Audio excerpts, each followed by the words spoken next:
So, good morning, another day in the office, and today we're going to go further with the teardown of the Busso V6. First up the timing belt, and then we can move on to the cylinder heads. So,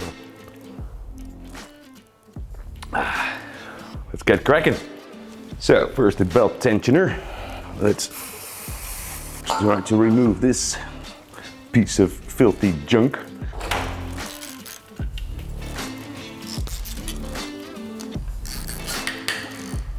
That's not going anywhere.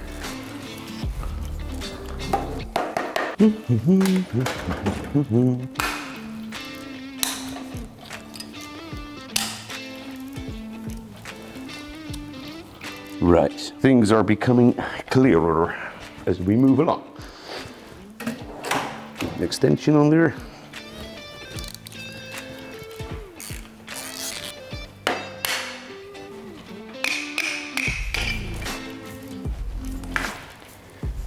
There we go.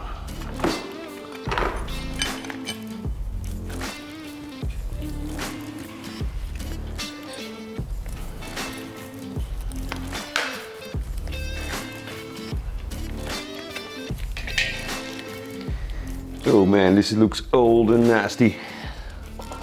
Now we can finally remove the actual water pump. And there are a whole lot of M6 bolts to undo.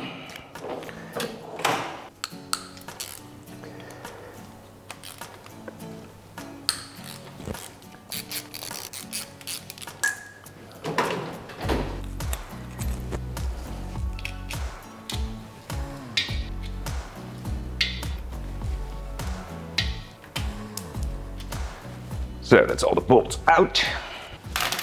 Now we need to prepare for some coolant to come out.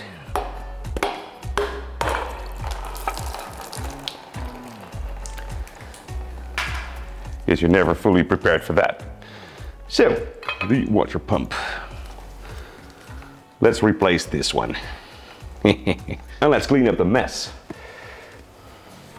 So I made a quick tool to hold the crankshaft in place on the stand at the rear where the flywheel used to be. And now it's time to see if we can get it moving in this nut here holding the crankshaft pulley. It's really keeping up a fight. It is moving though.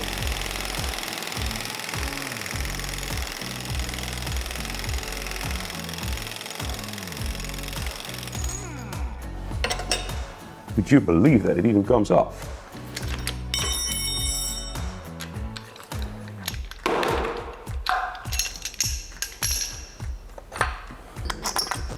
Man, that wood rough key is tight in there. Finally! Let's remove the intake runners. And for that we need 13mm socket with some extension. Did I say 13? No. 7, 11, 12, 11.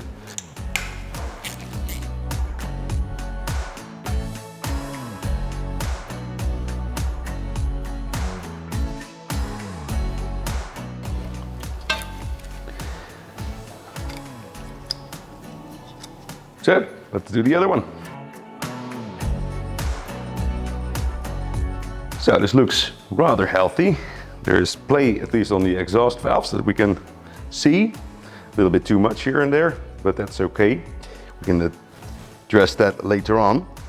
So let's first try to remove cylinder bank 1, cylinder head 1 from the engine. And for that we need to loosen these dome nuts, which I think is a 19, yes, that's more like it.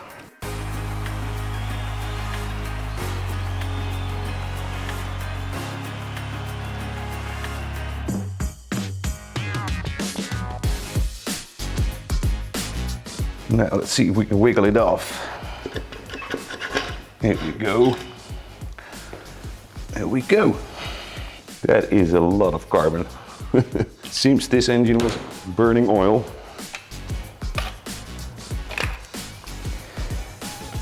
Not too much corrosion that I can see of right now. Again, that actually looks quite healthy. So let's move on to the cylinder bank 2. And hopefully that comes off just as easily.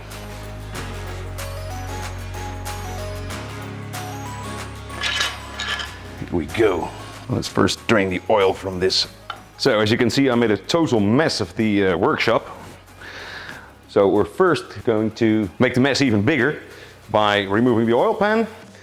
And then we can clean out everything and move our attention to the cylinder heads that we just removed.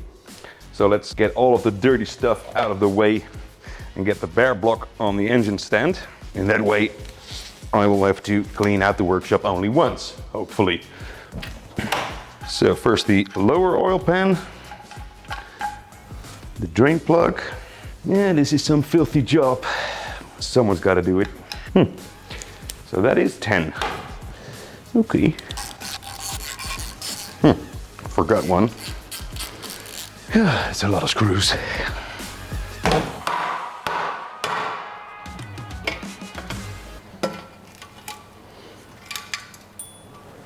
What was that?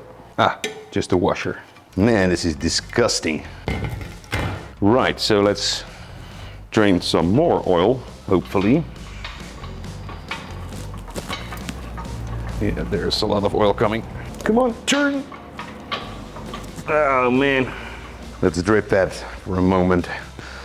My God. Now let's continue with the lower oil pan, or upper oil pan. Of course, the engine is upside down. These are 11. Yes, and these screw in from the top. Okay, let's first remove the bottom ones.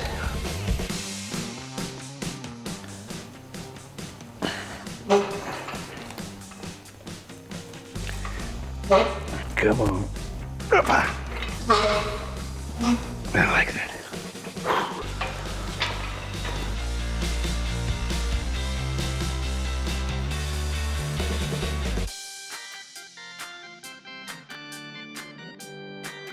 So that is about 1 million screws removed. And now we can hopefully remove the upper oil pan. Yes, we can. Oh my God, what a mess. Here we go. Right, and now hopefully we can start cleaning this a little bit here. Let this drain. Come on.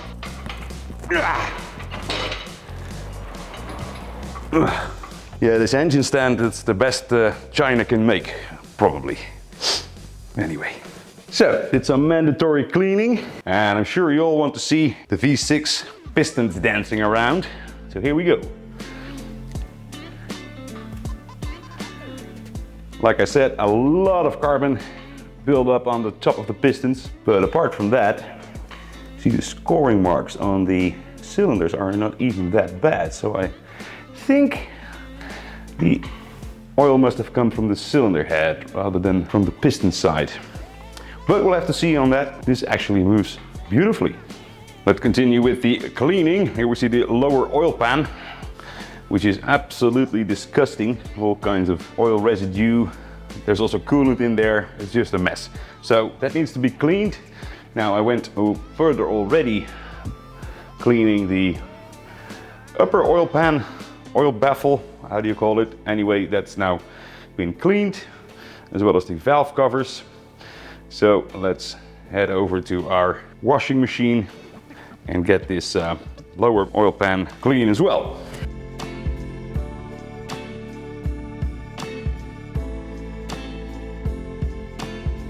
Right, let's dry that out. So here we have the two cylinder heads, now all taken from the engine. Obviously they do need to be taken apart further, but from what we see now is quite promising. No big issues to report right at this stage. Camshaft is looking fine, although there's some very minor wear on the lobe here that certainly can be dressed up. Valve clearance should be set anyway. We do find clearance on the exhaust valves at least, which should be there. I don't know if that is the amount that it should be. It looks like a lot, but that could also be addressed later on. At least from what I find right now, these are good to be used in a rebuild. Now we do know that the engine was burning oil because of the amounts of carbon that was on top of the pistons, also on the exhaust port side, and we do find a little bit of oil on top of the exhaust valves. So that is an indication that at least the exhaust valve guides, that they need to be replaced. But we'll have to check on that later on.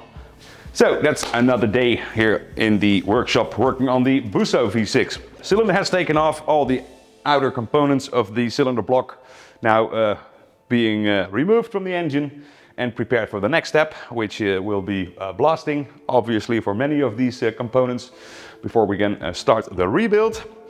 So that's done, and of course now we need to focus on the cylinder block, the crankshaft, and of course the pistons and the conrods, see how these are all coming out, as well as the cylinder heads, which need to be disassembled further. So far I'm quite pleased with what I find, actually.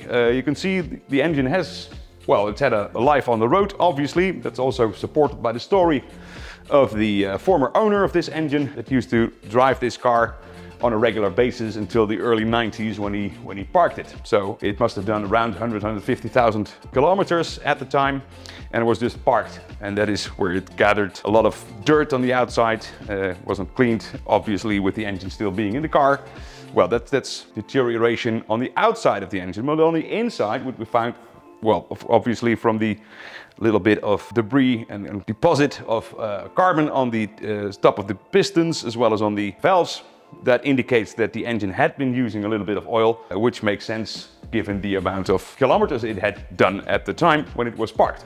So nothing really to worry about there, and I think this engine can be a very good engine indeed, keeping it stock the way it is, just building an original 2.5 liter 12 valve Busso V6 as was fitted to the GT V6 from the factory.